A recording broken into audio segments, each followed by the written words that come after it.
신명기 17장 8절입니다.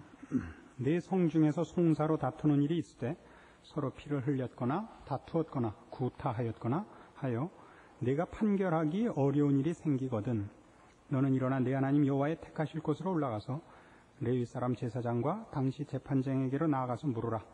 그리하면 그들이 어떻게 판결할 것을 네게 가르치리니 여호와께서 택하신 곳에서 그들이 네게 보이는 판결의 뜻대로 네가 행하되 무릇 그들이 네게 가르치는 대로 삼가 행할 것이니 곧 그들이 네게 가르치는 법률의 뜻대로 그들이 네게 고하는 판결대로 행할 것이요 그들이 네게 보이는 판결을 어기어서 좌로나 우로나 치우치지 말 것이니라.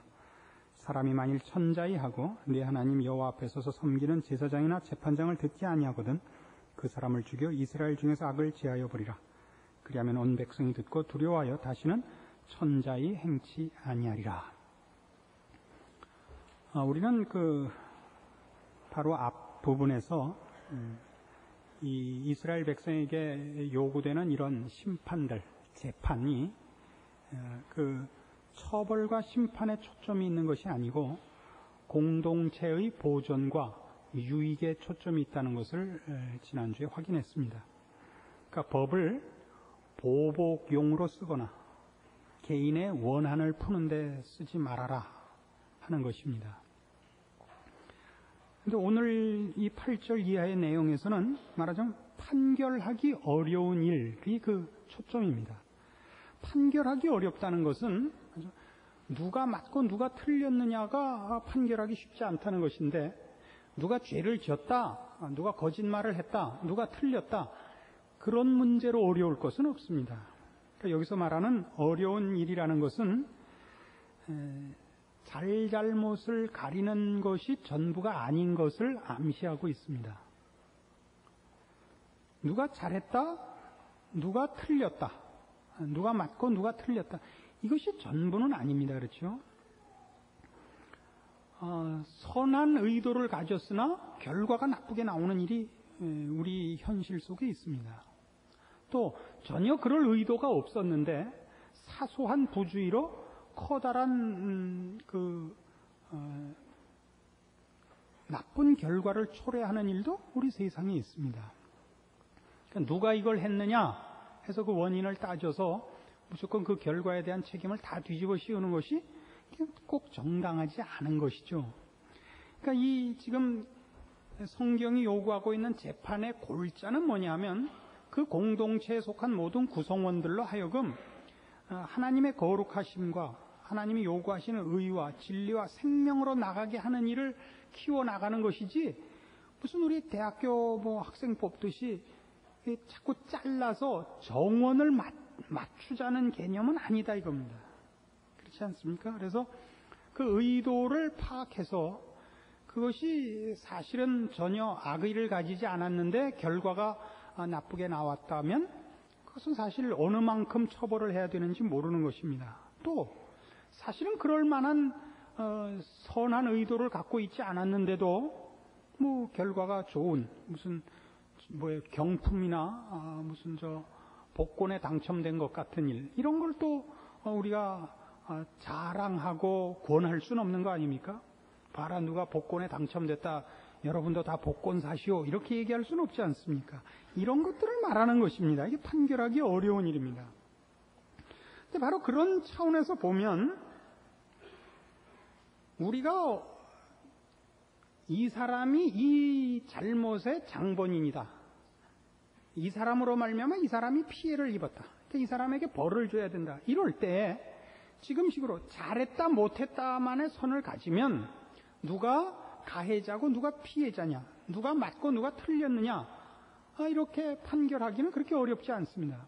근데 조금 전에 말씀드린 바같이 그것이 부주의냐 그런 악의를 가진 것이냐 이게 다르고 한 걸음 더 들어가면 무슨 문제가 생기느냐 하면 잘잘못의 문제가 아니라 어리고 무식한 문제가 나오게 된단 말이죠. 그런 때는 어떻게 할 것입니까? 여러분이 그 문제에 대해서 전혀 몰라서 그런 일에 대해서 여러분이 감당할 실력이 없어서 여러분이 어떤 잘못을 저지른 데 대해서 가혹한 벌을 내리는 것이 지금 성경이 우리에게 가르치는 골자냐 이겁니다. 그렇지 않습니다. 우리는 상대방의 처신이, 어떤 행동이 어떤 의도에서 나왔고 어떤 수준에서 나왔는지 봐야 됩니다. 이게 무슨 얘기냐 하면, 부모의 마음으로 자식을 보듯 우리의 하나님의 자녀된 자들과, 그리고 하나님께서 은혜와 긍휼로 다스리기를 원하는 심령들을 볼 줄 알아야 된다, 그런 얘기가 됩니다. 오늘날 사실은 한국교회의 큰 문제는 처벌이 없는 것입니다. 한국교회 그러니까 굉장히 거창하게 들립니다만은 아는 게 한국교회밖에 없어서 그렇습니다. 뭐 쉽게 얘기하면, 그러니까 우리가 속한 이 시대, 우리 환경 속에서의 교회들의 가장 큰 약점은 이 교회 공동체 유익을 위해 무엇을 경계해야 되느냐 하는 문제에서 사실 실패하고 있습니다.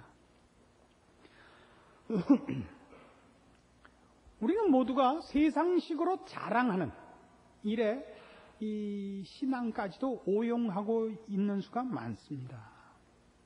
그가 가진 열심, 그가 가진 재주, 그가 가진 어떤 업적들을 개인과 개인을 비교하는 데 쓰는 것은 원래 하나님께서 그의 자녀들, 그의 백성으로 부른 공동체에 요구하는 것이 아닙니다. 다윗을 왕으로 삼았다.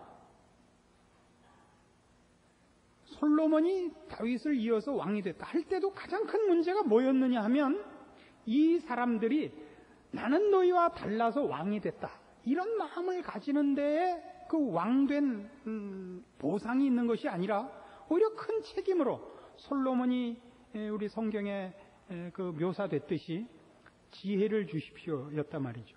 그 지혜를 달래는 게 무슨 말이냐 하면, 내가 백성 앞에 왕으로 이제 선출되어 출입하게 되는데 나는 어린 아이라 백성 앞에 출입할 줄을 모르나이다, 이거예요. 출입할 줄 모른다는 게 뭐 들락날락하는 거 누가 할 줄 모르겠어요. 문 열고 들어가고 문 열고 나오면 돼요. 그 유명한 수수께끼가 있잖아요. 인류 역사상 최고로 어려웠던 문제. 냉장고에 코끼리를 넣어보라. 어떻게 넣는다고요? 냉장고 문을 연다, 코끼리를 넣는다, 냉장고 문을 닫는다. 얼마나 쉬워요. 그렇게 쉬워요?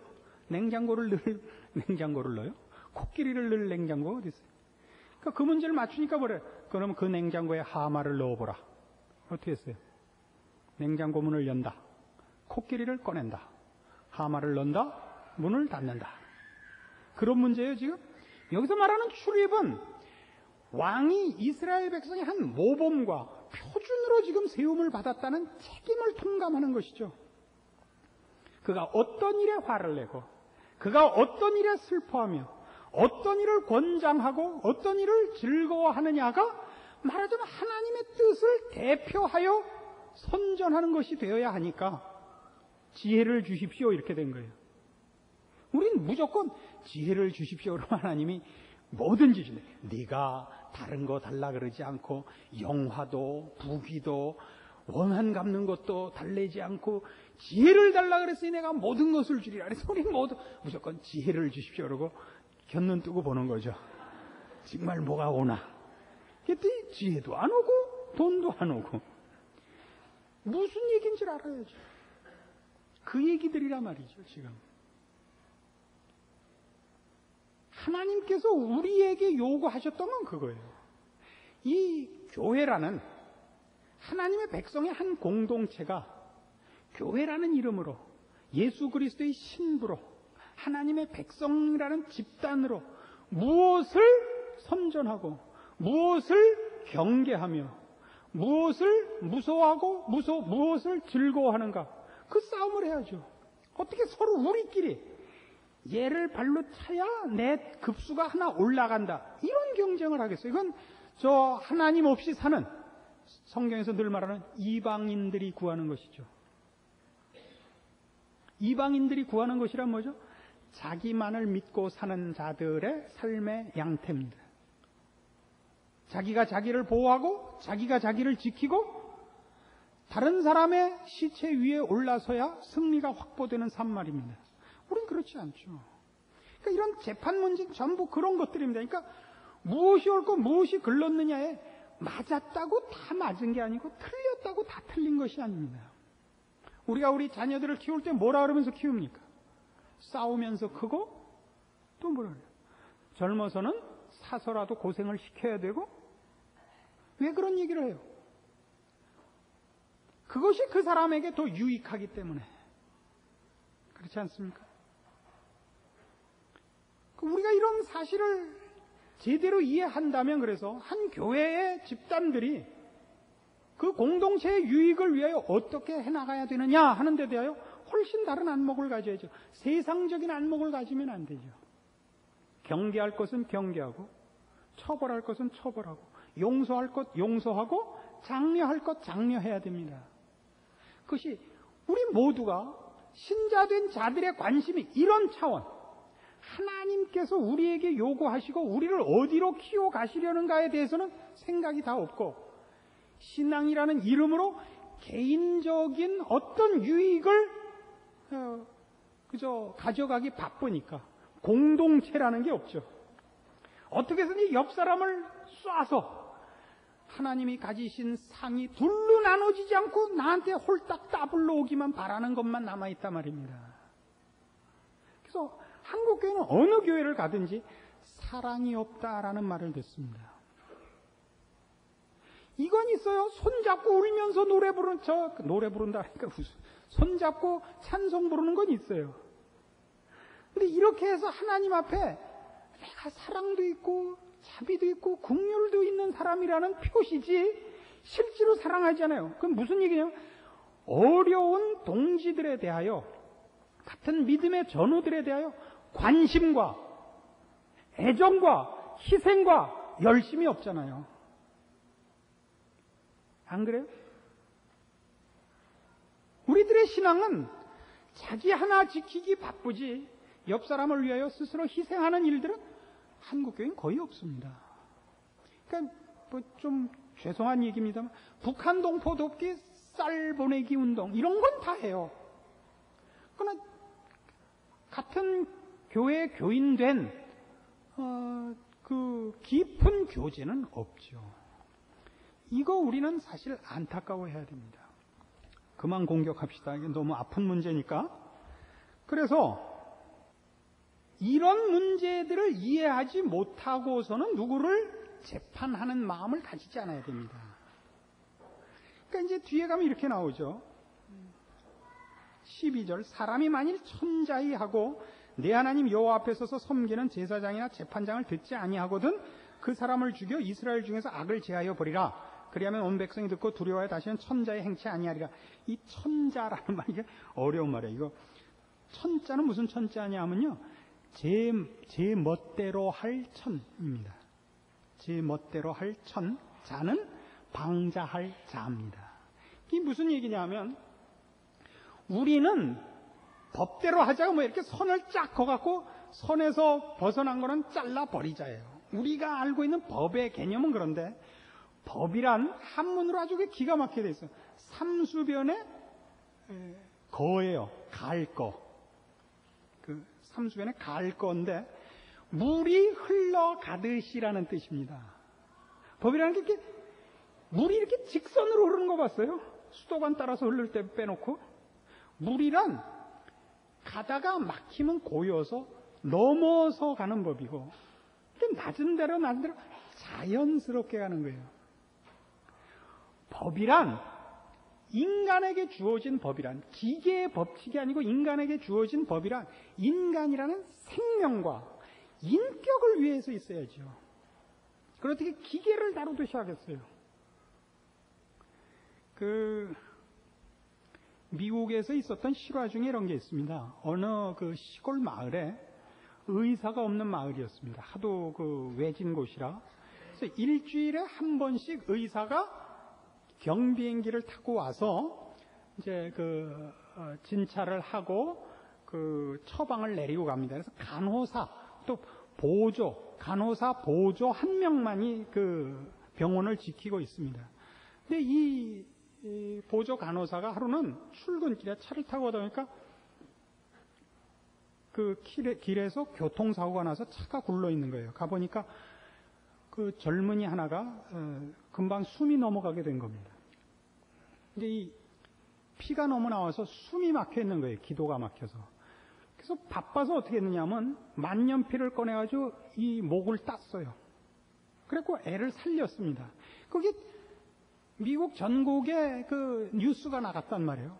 그래서 무슨 문제가 생겼냐면 미국 그러니까 의학협회에서 조사가 나온 겁니다. 의료 행위를 할 자격이 없는 자가 처방에 따라서 해야지 간호사는 자기 스스로 진찰을 하고 처방을 내릴 수 없는 자가 했다 이거예요. 그리고 이 암행의사들이 와가지고 그 현행범으로 이제 분명한 증거를 잡기 위하여 그 병원에 들어와서 그 의사가 없을 때 이 간호사에게 감기 그 증세를 말하고 약을 달라 그래요. 미국에서는 그냥 살 수 있는 약은 몇 개 없고 처방이 없으면 원래 약을 못 삽니다. 근데 그 그러니까 의사가 없으니까 처방이 나올 수 없는 그 약을 받았어요. 그래서 이제 갖다 걸은 거예요. 그 재판에 걸렸습니다. 그 법에 틀렸다 이거죠. 근데 이제 그 미국 전역이 그 문제로 인해 들고 일어나서 무죄 방면이 되긴 했습니다. 그때 기준이 그겁니다. 사람을 살리기 위해서 하는 건 의료 행위 이전의 인간의 책임이다 이거죠. 안 그래요? 또 비슷한 예로 어떤 문제가 있었냐면 예전에 그 비행기가 안데스 산맥에 추락해갖고 아주 오랜 동안 그 견디다가 나중에 구조됐는데 거기서 살아남았던 사람들이 그 추락 때 죽은 동료들의 시체를 먹고 살아남았단 말이에요. 그게 문제가 됐죠. 그게 어떻게 결말이 났는지는 모르겠는데 그거를 예전에 그 TV 연속극에서 학창 시절인가 뭐 그러는 그 하트라는 학생이 나오는 하버드 법대 다니는 하트라는 학생이 나오는 무슨 연속극에 그게 한번 문제로 제기됐습니다. 킹스필드라는 그 법과 교수가 그 문제를 내면서 이런 상황에서 인간의 고기를 먹는 것이 죄냐 아니냐를 이제 냈어요. 근데 뭐 우여곡절 끝에 이제 그 드라마에서는 답이 어떻게 나오냐면 먹는 게 책임이다. 왜냐하면 시체를 먹는다 안 먹는다는 건 도의적인 문제지만 생명을 지키는 책임은 그것보다 앞서기 때문이다.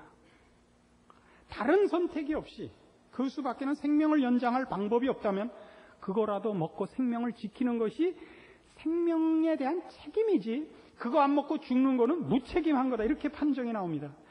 어느 것이 옳다는 얘기를 하려는 것이 아니라 이런 것들이 바로 어떤 한 사건을 판결하는 데 있어서 법 정신이라는 것을 제대로 이해해야 되는 것입니다.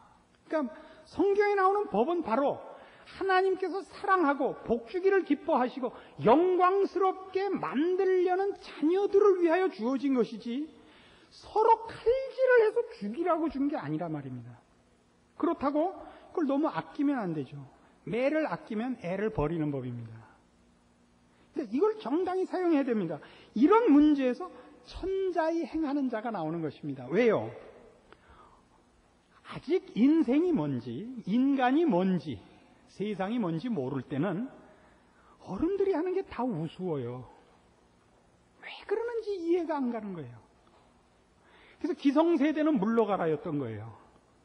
4.19 세대, 그 다음에 또 무슨 12.6 세대, 그 젊은이들이 나와서 한국 민주주의에 일조를 한 것만은 사실입니다만은 그들이 그때 모든 기성세대는 타협하고 사는 사람이라고 몰아붙인 것은 참 어리석기 짝이 없는 판정입니다. 그런 뿌리는 아직도 남아서 과격한 학생 운동단체들을 아직도 형성하고 있습니다. 저들이 그런 반발과 말하자면 천자의 행하는 근거가 뭐였느냐 하면 물론 법을 휘둘러는 그 책임을 맡은 이들의 잘못이 이유가 됐겠습니다마는 좀 더 내용으로 따져 들어가 보자면 법이 뭔지 인생이 뭔지에 대한 깊은 이해가 없음에도 불구하고 자기네들이 칼자루를 쥐고 싶어 했다는 사실입니다. 그러니까 우리도 마찬가지예요. 제 모교였던 제가 자라난 교회에서는 그 젊은 목사님이 한번 부임을 하셨는데 저는 그 목사님 설교를 듣고 목사를 할 마음이 생겼을 만큼 아주 설교를 잘하신 목사님이셨습니다.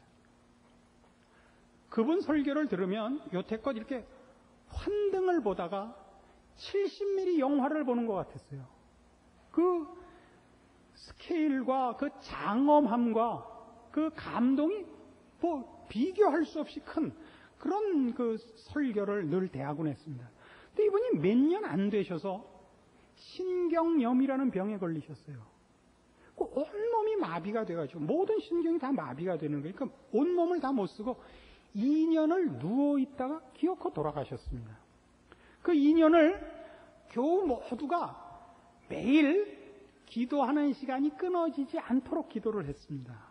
순번을 짜서. 우리는 그분이 당연히 일어날 거라고 생각했습니다. 왜냐하면 그분 같은 분을 찾기는 쉽지 않기 때문이었습니다.